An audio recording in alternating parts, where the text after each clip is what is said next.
Good morning, everybody. I wanted to come on in person to talk a little bit about my next online art journaling class.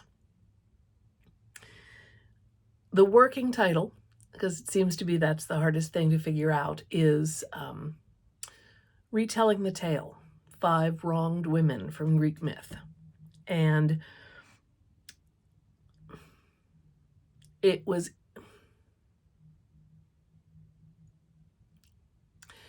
the working title is Retelling the Tale, 5 Wronged Women from Greek Myth. But that doesn't really roll off the tongue very well. Some of you may have been in previous classes of mine, whether it was seasonal cycles over the course of the year, taking our inspiration from the year itself, or whether it was Goddess Guides, our year-long class inspired by goddesses from different cultures around the world. For this offering, I knew I wanted to keep it a smaller chunk, so it's going to be 5 lessons over 10 weeks. So each lesson, you'll have 2 weeks to work on. Each lesson will come with 1 video demo of me doing a page in my art journal, as well as an inspirational, informative PDF and some images that you're also free to use. I make sure to source things that are copyright free. So you'll have this kind of email packet of inspiration as well as the first lesson. My videos are me doing my process. So they're going to be instructional in techniques as you see me use techniques, and you're welcome to use those techniques as you see fit. My style of teaching is to do my page my way, and if doing something in that same style helps you learn, then that's great, but you're not required to replicate my page or replicate something in the style of my page. If there's one little tiny detail of information that sparks this crazy tangent rabbit hole for you about one of these women or one of these myths, and you run with it and take it to your own place, that is great. We would love to have you share your path of inspiration with us, but this is, I hope this is going to be a starting place for you, my lessons, and that you can take them and make them yours. Having said that, I specifically wanted to choose women, although in Greek myth that line gets to be a little bit blurred. Some of the women I've chosen in this course end up as goddesses in the end. I know. But I wanted to keep the course offering smaller, like I said, 5 lessons, 10 weeks, because that felt like a really manageable chunk from the information I've gathered in my past couple classes. But I wanted specifically to look at women. In our Goddess Guides year, we looked at a variety of different goddesses, and part of the intent was to recognize the feminine divine. Part of the intent was a little girl power, smash the patriarchy, right? To look at the strength of women, the characteristics and attributes of women as they were embodied by goddesses around the world. So looking at these specific women from Greek myth, I wanted to take that a little bit further. I started this kind of mythology journey, it was probably 4th grade, right? It was probably Edith Hamilton's Bullfinch's Mythology, and it was a paperback version. I have it somewhere, the pages are really yellow and it's really fragile now, but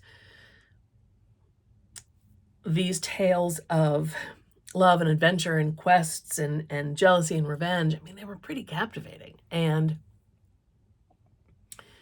I liked that there were women in the stories. Now, granted, the women don't get the best deals. It's the classic kind of patriarchal move for a sky god like Zeus to come on in and marry an existing goddess, and there begins the paradigm shift from a more matrilineal to a more patriarchal. So I could go off on that for hours. That's not the topic of this video, but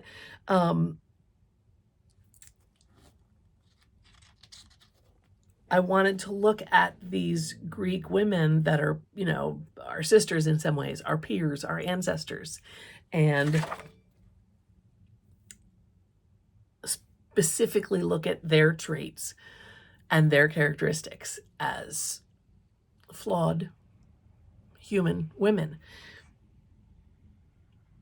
But their stories deserve a deeper investigation, right? I think that their stories paint them in a negative light. And I think that if you go deeper into the source myth, which I will do for you and present in the PDF, because that's the rabbit hole that I love, I think that we'll get a truer read on them and on their story.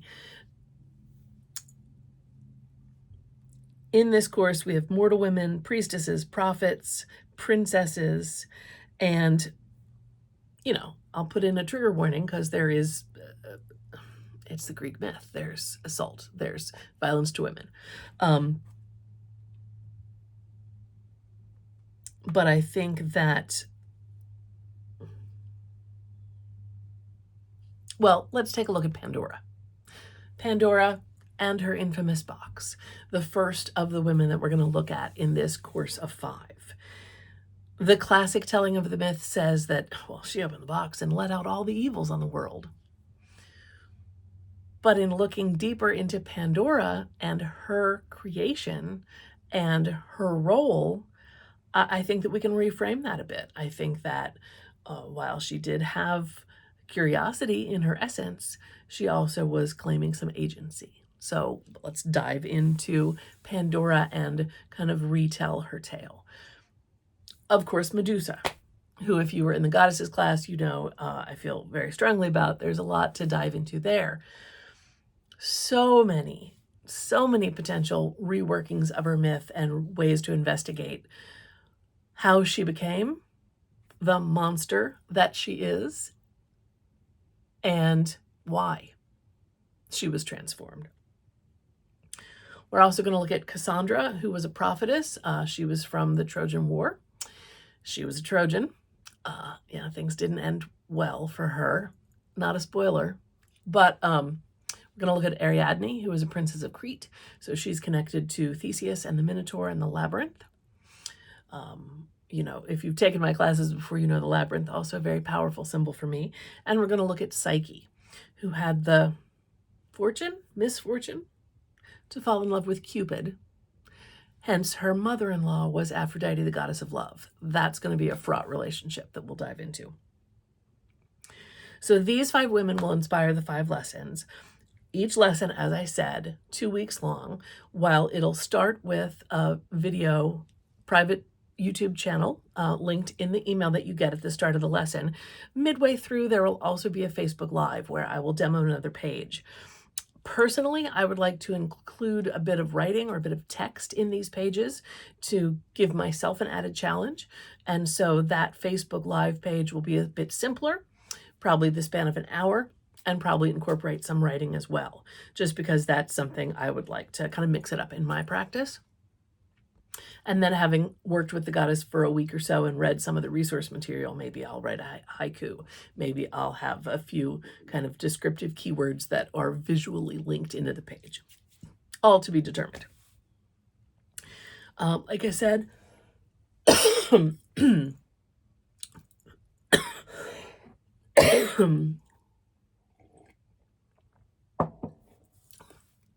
we will have a private Facebook group for this class, similar to other classes that we've had in the past. And if you're not much on Facebook or social media, that's fine. This is optional.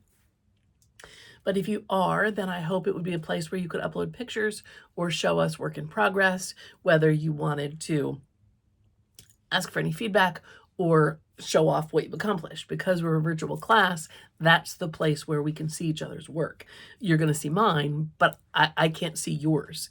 Of course, you'll be invited to email me images if you want some feedback, but the Facebook page in the past has really been a wonderful place of sisterhood and camaraderie, a very safe space where you're only going to get advice if you ask for it, and people really do cheer on your efforts and applaud your work.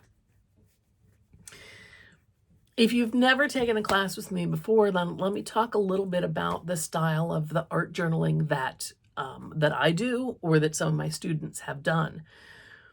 First and foremost, you do not need to know how to draw to take these classes. That often is the first impediment that prevents people from some kind of art journaling practice. So we're going to take that off the table right now. I went to art school and I'm still never going to draw like the face or the human body. My least favorite thing to do. I will collage things in, whether it be a magazine or even a clothing catalog, because collaged in, you can alter that and change it so it doesn't look so modern. There are going to be different techniques with image transfers using a Xerox or a laser print.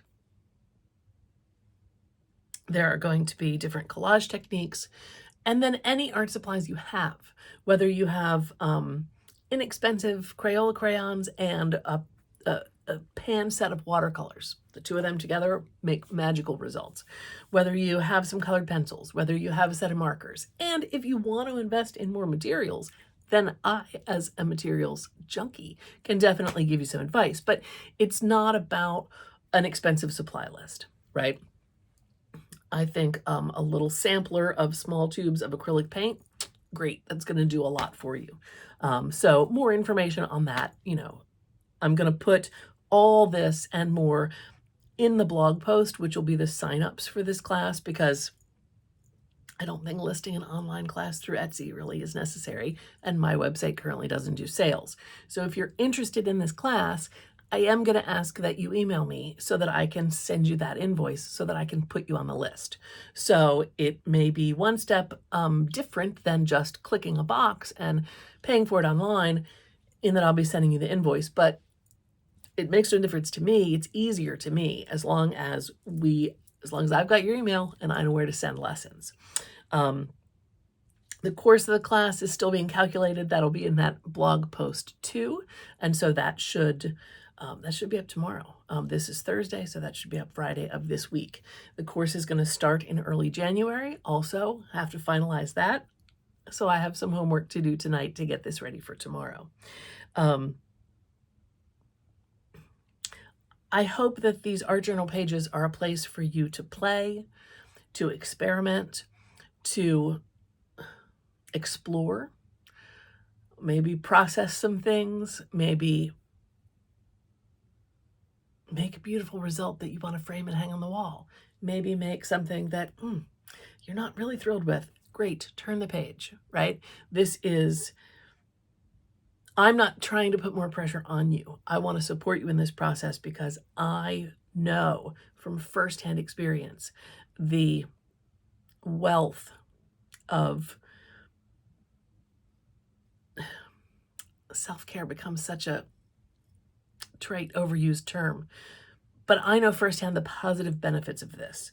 The sense of groundedness, the sense of calm, the sense of clarity, the sense of balance in my life when there's a day spent in a flurry of chores and activities, and then there is some quiet, inner, more introspective time working on a page. I find it very satisfying to start with a blank page that's nothing and to have it yield something that was all from me, from my imagination, from my thoughts, from my feelings about a subject, and from my own two hands.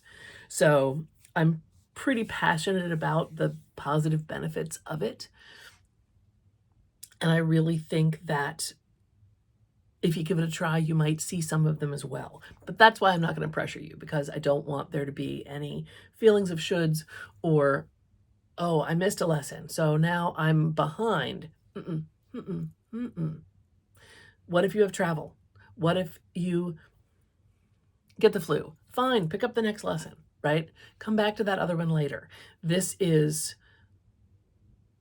my role is to encourage and support, as I said. So you're not going to get guilt from me. So there.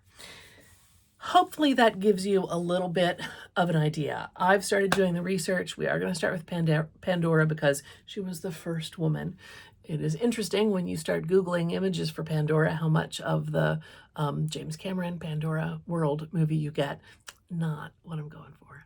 No, not. But Pandora was a huge subject of painters in the Victorian era. So that's two interests of mine overlapping. please feel free to email me if you have any questions about this class. I'm really looking forward to it. I have quite a bit of source material that I'm glad to be able to dive into over this month of December. The plan is for me to have these lessons pre-recorded, but as you know me, I often tend to be doing one lesson ahead of you guys so that it's very fresh and very, very much live. But like I said, we're starting in early January. Not first thing, probably before the middle of the month, but not the beginning of the month. I'll check the calendar. Anyway, hopefully this finds you well, and it's been a long time since we've been together in an art journaling course, so I would love to see you. This timing of this is not about New Year's and resolutions and that you resolve to have an art journaling practice. No, it just seemed like a good time. It was a time when I could hibernate a little and do my research, and it feels comfy cozy, right? To be in the house. Right now it's snowing, and to have a good cup of coffee or tea and to work in the art journal. So it felt like a really good fit for January and February. For now, that's enough. That's enough of me talking. To sum up, misunderstood women from Greek myth, 5 lessons over 10 weeks, Facebook Live extra lesson for each of the lessons. So basically you're getting 1 lesson a week for 10 weeks. I mean, you're getting 1 demo, 1 video from me every week for 10 weeks, even though it's 5 different, themes. Scheduling, cost, and how to sign up will all be written up in a blog post that'll go live tomorrow. But if you have any questions before then, text me or email, and I'll try and get to them. I really hope to see you in January for these misunderstood women, so we can look at our classical Greek sisters and go a little deeper and right the wrongs and retell their stories so that we can investigate a bit more of their truth that's underlying what we've always been told. All right, until then, take care. Talk to you soon.